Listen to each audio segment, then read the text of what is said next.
Horaire Rebonjour. matinal pour ce premier live Twitch de l'histoire de Portalia, on va l'appeler comme Ouais, ça. ouais, Bonjour à tous. Alors, faut être sympa du coup. c'est ça. Donc, je m'appelle Pierre Labroussa, voici Maël Seller. Salut Je tout le pourra monde. se présenter un petit peu. On est membre de Portalia, qui est un cabinet spécialisé dans l'accompagnement des salariés indépendants et qui travaille par l'intermédiaire du portage salarial. Aujourd'hui, on est donc dans cette première émission qui est, je l'espère, l'inauguration d'une longue série de lives Ouais, qui ça va. sera consacrée ici à l'indépendance et au freelancing.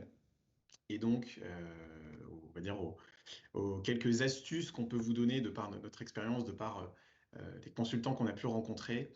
On va en fait éluder ensemble les différentes raisons de se lancer en freelance et les différentes choses à savoir avant de bien se lancer. Aujourd'hui, le premier thème, c'est les motivations pour se lancer en freelance. Qui n'a jamais pensé à potentiellement se lancer en tant qu'indépendant? Peut-être certains n'y ont jamais pensé. De nos consultants auprès de nos indépendants qui souhaitent passer en portage salarial ou en freelance. C'est le côté métier qui ressort. Alors, je vais commencer tout de suite par une des premières raisons qu'on entend auprès de nos consultants, auprès de ceux qui veulent passer indépendants. C'est que le freelancing permet de gagner plus. Le premier argument, c'est certainement l'argument de la rémunération. Qu'est-ce que tu en penses, Maëlle? Est-ce que se lancer en indépendance, ça permet effectivement de gagner davantage? En effet, je pense que c'est l'argument numéro un consultant qui a été, salarié pendant, 5 ou 10 ans de sa vie, quand il se lance en freelance, il nous dit en général: «Bah, moi, je vais être transparent avec vous, je veux gagner plus». Donc il y a pas de mal, déjà à dire ça. La réalité, c'est en effet qu'un consultant, indépendant par définition, il est autonome sur le choix de ses projets et sur les conditions de réalisation des projets. Ça veut aussi dire que c'est lui qui fixe ses tarifs et du coup, bah, le tarif journalier qu'il va fixer, va être le reflet direct de la valeur qu'il estime, avoir sur le marché. Hem, du coup, en général, ça va de facto entraîner des gains de rémunération, versus une rémunération brute, sur un modèle salarié. Ce qu'il faut savoir en revanche, c'est que, quand on se lance en freelance, certes, il y a un gain de rémunération, mais il y a aussi, des coûts. Tout n'est pas, déjà, absolument, tout rose, on va dire. Le premier point déjà, c'est que quand vous allez vous lancer, le gain de rémunération, il va venir du fait que vous allez aussi réduire les intermédiaires puisqu'il y aura vous, travailleur non salarié et ou d'ailleurs indépendant en portage salarial et la société cliente. Donc ça, c'est dans le cas, vraiment, magnifique, du lien direct entre le client et vous et là, le gain de rémunération, il est réel. Ce qu'il faut savoir en revanche, c'est que quand vous allez vous lancer, en tout cas sur les premières missions, il y aura souvent un intermédiaire, dont la marge sera moins importante que si, c'était sur un contrat CDI. Mais, il y aura quand même un intermédiaire, donc il faut l'intégrer aussi dans le calcul du taux journalier et ça va, en tout cas au début, avoir un impact, sur la rémunération. Donc ça, c'est le premier point. Je pense que le second point, la seconde nuance que j'apporterai sur le gain de rémunération, c'est que quand on se lance en freelance, certes, bah, le chiffre d'affaires va augmenter puisque vous allez, hem, avoir un taux journalier que vous allez avoir décidé. Vous allez avoir, multiplié ça au nombre de jours travaillés dans le mois, ça donne un chiffre d'affaires. Va être enlevé à ce chiffre d'affaires un certain nombre de coûts qui incombent aux freelances, qui n'incombent pas aux salariés. C'est pas les mêmes types de coûts. Déjà toute la partie, heu gestion de l'activité, donc gestion RH, gestion comptable et le fait de souvent souscrire à un enfin à faire, appel à l'aide d'un comptable pour la gestion de l'activité, ça a un coût. Le temps que vous allez passer à faire de la gestion également, ça a un coût.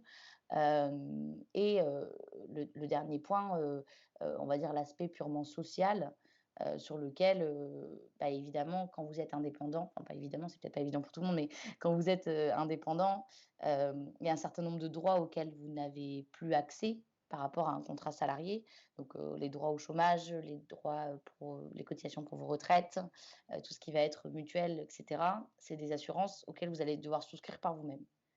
Donc en en général, il y a quand même un gain de rémunération, mais il y a certains coûts qu'il faut intégrer et qu'il ne faut pas oublier d'intégrer quand vous allez faire vos calculs. Et toute situation financière, elle n'est pas égale, c'est-à-dire que d'un statut, il y a beaucoup de statuts en TNS, en travailleur non salarié, et d'un statut à l'autre, les rémunérations vont pas forcément être les mêmes. Donc sur ça, il faut se renseigner. Heu, voilà, il y a le site Simuler mon salaire qui est pas mal, pour, comparer les différents statuts, si vous vous posez des questions là-dessus. Finalement, gagner plus, oui, gagner mieux, pas toujours, ce que tu nous dis finalement. Et Pense si que je je le vais résume, rassurer que le gain de rémunération, il est réel, mais qu'il faut quand même considérer un certain nombre d'éléments. Vous n'allez pas, d'un coup, exploser en termes de rémunération, et surtout, il y a des éléments à prendre en compte, et c'est aussi, bah, l'objet global de cela, et c'est, oui, mais attention à ce qui se cache derrière chacune des motivations. Voilà. La deuxième, je pense, grosse motivation qu'on retrouve, en tout cas moi, dans les échanges que j'ai avec, les freelances avec lesquels je travaille, c'est, la possibilité, de choisir ses missions, d'être beaucoup plus libre sur ses choix de projet. Après avoir passé un certain nombre d'années en cabinet de conseil où on vous place sur des projets, où vous n'avez pas forcément votre mot à dire, se lancer en freelance, c'est, la voie royale pour choisir ses missions. Qu'est-ce que tu peux me dire là-dessus, Pierre? ouais, alors effectivement, tu as raison, c'est la deuxième grosse motivation, c'est l'autonomie, hein, tout simplement de l'ex-salarié ou de la personne qui veut devenir indépendante.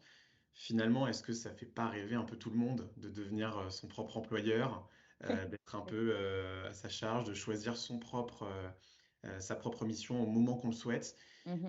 C'est certain que ça a cet avantage-là, c'est une motivation qui est légitime.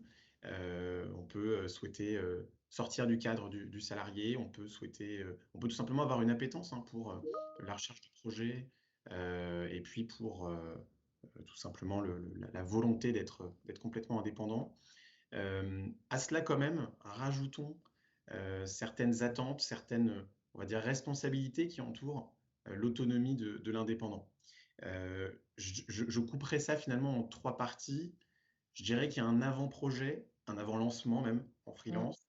Il y a le pendant qu'on est en projet, pendant qu'on effectue ces prestations, et puis il y a l'après, c'est-à-dire à la fin de son projet, ou disons en préparation de la fin de son projet. Hem, Disons plutôt qu'avant de se lancer, effectivement, il faut déjà avoir les premiers automatismes, pour savoir être autonome. Alors Mmh. c'est par exemple avoir déjà créé son statut, tout bonnement, savoir comment on va se lancer en freelance. Ouais. C'est également, pouvoir, jauger de son réseau, jauger des personnes qui pourront vous aider, à trouver votre premier projet. Puisque comme tu l'as dit tout à l'heure, il y aura peut-être une question d'intermédiaire, il y aura peut-être des personnes qui vont devoir vous aider à trouver ce projet-là, et c'est important d'en avoir connaissance avant de se lancer. Donc ça, c'est aussi un autre point. On parlait des statuts, on pourrait aussi parler du portage salarial, puisque ça peut être aussi une option pour se lancer dans l'indépendance. J'entends par portage salarial, du coup, le fait de confier à une société, euh, si je le dis, si je le dis de manière familière, je dirais confier sa paperasse à une société au début de sa mission. Je ne sais pas si Pierrick nous entend, mais ne serait peut-être pas ravi de cette prononciation. Mais en tout cas, voilà ce qu'il faut déjà, on va dire, prendre en considération avant de se lancer. Ensuite, il y a le pendant. Pendant que vous êtes en projet, ça y est, vous êtes lancé, la mission roule, la facturation également. Et dans ce cas, il faut finalement rester actif, rester dans l'anticipation, toujours, de la potentielle mission d'après, de l'opportunité d'après. Puisqu'être en mission, ça signifie, être en freelance, ça signifie évidemment avoir le choix, être maître de son activité. Ça signifie aussi pouvoir changer si besoin. Voilà. Et puis ça permet, en tout cas ce qu'il faut que ça permette, c'est aussi de développer son réseau et ses réseaux finalement. On entend beaucoup d'indépendants nous dire, moi je suis resté inscrit sur des plateformes Mmh. d'intermédiation, sur des job boards, je n'ai jamais enlevé mon CV Ouais. et je n'ai jamais éteint mon téléphone non plus. Donc si finalement des opportunités se présentent, il faut toujours pouvoir être à l'écoute. Donc c'est aussi ça, être indépendant et être complètement autonome, c'est gérer comme un chef d'entreprise sa propre carrière Mmh. et propre recherche de projet. Donc ça, c'est le pendant, finalement, toujours rester alerte. Et puis, il y a la fin de projet, il y a l'après. On le sait, une prestation, ça peut se terminer peut-être pas à tout moment, mais en tout cas, ça peut se terminer plus rapidement qu'un CDI, par exemple. Et dans ce cas, l'après, c'est finalement remettre en place les éléments qu'on a mis avant, à savoir aller rechercher son réseau. Peut-être, pourquoi aussi le faire avant la fin de projet, c'est finalement pour éviter l'opportunisme qui Mmh. pourrait résider dans le fait de demander à ses proches, finalement, est-ce que tu peux pas me replacer quelque part? Donc c'est aussi tout l'intérêt d'être, on va dire, au taquet lorsqu'on est indépendant, à la fois avant, à la fois pendant, à la fois après son projet. Mmh. Autonomie, oui, c'est une certitude que, c'est une motivation principale. Attention quand même de voir aussi ce qu'implique cette autonomie. Je sais pas Mmh. si tu as des choses à rajouter là-dessus, Maëlle? Non, non, mais je suis assez d'accord, je pense que le sujet quand on se lance en tant qu'indépendant, c'est que juste avant, en général, hein, on a été salarié, on n'a jamais eu à faire un travail de prospection et à chercher soi-même ses projets. La première mission, elle va d'ailleurs souvent s'inscrire dans la continuité d'une mission qui était réalisée en tant que salarié et on bascule sur du freelance. Pour les missions d'après, il faut savoir faire. Il faut savoir, s'adresser aux bonnes personnes, garder le contact pour en effet pas, le jour où vous allez chercher une mission, aller toquer chez un ancien camarade de promo et lui dire: «Ah d'ailleurs, j'ai vu que tu travaillais chez ce client, pourrais-tu me recommander?»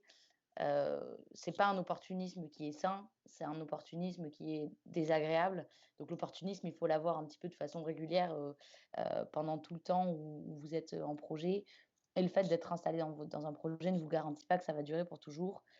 Donc il faut aussi garder ça en tête et c'est ça que je rajouterais, ouais. C'est d'ailleurs une bonne transition, vers, la troisième grande motivation qui est finalement un peu une C'est l'expression. anti-motivation, on va dire ça comme ça. On a réfléchi sur le mot, hein, c'est Mmh. C'était, hem, c'était qui est du réfléchi. coup donc, Maëlle finalement a on va dire un lancement vers l'indépendance parce qu'il y a eu une opportunité. Parce que Mmh. finalement un jour, on vous propose, de devenir indépendant, sans forcément qu'il y ait eu de réflexion préalable là-dessus. Qu'est-ce que tu peux nous dire justement sur, cette motivation-là qui finalement est une motivation de circonstance? Ouais, donc la question de l'opportunité. Heu, un client se présente à vous et vous propose, une mission, en tant qu'indépendant. Donc ça peut être source de motivation. Vous vous étiez jamais posé la question, de vous lancer en freelance, la mission vous plaît. Oui, ça peut être une bonne opportunité. Attention en revanche, à être quand même prêt émotionnellement à sauter ce pas-là. Par rapport au point qu'on a évoqué avant, aux conséquences financières que ça va avoir et l'organisation que ça va nécessiter, au fait que vous allez devoir, savoir rechercher, une nouvelle mission par la suite. Hem, ce qu'il faut savoir, c'est que, votre mission, elle peut s'arrêter à tout moment. Donc vous êtes en projet, un client vous a proposé un projet en tant que freelance, ça vous a botté au moment. Si la mission s'arrête et que vous ne savez pas comment gérer l'interprojet, hem, ça va générer de l'insatisfaction et c'était pas le but à la base. Après c'est pas une fatalité, hein. Si votre projet en tant que freelance s'arrête, vous pouvez retrouver un CDI et vous remettre dans un circuit qui vous convient plus. Heu, je pense juste que l'important quand on est indépendant, enfin quand on est indépendant, c'est de l'avoir fait pour des raisons qui sont les nôtres, pour lesquelles on était prêt émotionnellement, heu, parce que c'est quand même un changement c'est un changement professionnel et c'est un changement personnel aussi. Donc il faut pas, parce que sous prétexte que, par exemple, en ce moment, on est sur un contexte de marché qui est un peu plus «tendu» entre guillemets, et encore ça va, mais un peu plus tendu au niveau des projets. Il faut pas se dire, «J'accepte à tout prix cette mission-là, en tant qu'indépendant, je crée vite, vite ma micro-entreprise et après, je me rends compte qu'en fait, bah, ma mission s'est terminée 3 mois après parce que, bah, le client, finalement n'avait pas tant besoin que ça, d'un profil comme le mien». J'ai plus, mes droits, au chômage et je me retrouve, dans une situation où je ne sais pas comment retrouver un nouveau projet parce que j'ai en plus, une mission de 3 mois un peu inexplicable, sur mon CV. Encore une fois, là, je tire un trait qui est assez gros. Heu, l'idée, c'est de vous mettre dans une situation, bah, avec laquelle vous êtes confortable. L'option, et encore je prêche pour ma paroisse, hein, mais l'option du portage salarial dans ces cas-là, elle est peut-être, en tout cas, envisageable pour des personnes qui se font proposer un projet en tant qu'indépendant. Pour commencer, le fait d'avoir ce statut salarié, mais de travailler en tant qu'indépendant, c'est une bonne option. L'important, c'est vraiment de décider de le faire parce que vous souhaitez le faire et pas parce que vous vous dites: «Je vais jamais trouver de projet, il faut que j'accepte absolument ce projet et aux conditions qu'on m'impose». C'est c'est vous qui décidez d'être freelance, c'est pas, le freelance qui qui décide pour vous, je dirais. Alors effectivement, après, c'est vrai qu'on a beaucoup de cas de figure où la mission s'impose ou entre guillemets l'opportunité finit par arriver. Je pense surtout aux consultants qui commencent à prendre de l'expérience, Mmh, dans leur domaine d'expertise et donc automatiquement la tentation devient plus grande. Mais comme tu l'as bien dit, c'est certain que ça doit s'accompagner d'une réflexion d'ampleur, à la fois sur la volonté d'être indépendant, aussi sur le fait de savoir si on est prêt pour ça. Eh bien, écoutez, on va gentiment conclure cette première émission. merci à Remercions toutes les équipes qui ont permis qu'on puisse faire ce live, notre qu'on puisse, premier live Twitch. c'est ça, qu'on puisse se lancer au 21e siècle. Voilà. Et puis on revient très vite, évidemment, avec de nouveaux contenus. Tu parlais de LinkedIn, évidemment, Instagram aussi. Mmh. N'hésitez pas à nous suivre, Portalia Portage, si vous souhaitez plus de contenu exclusif pour savoir davantage ce qu'est l'indépendance et ce qu'est le portage salarial.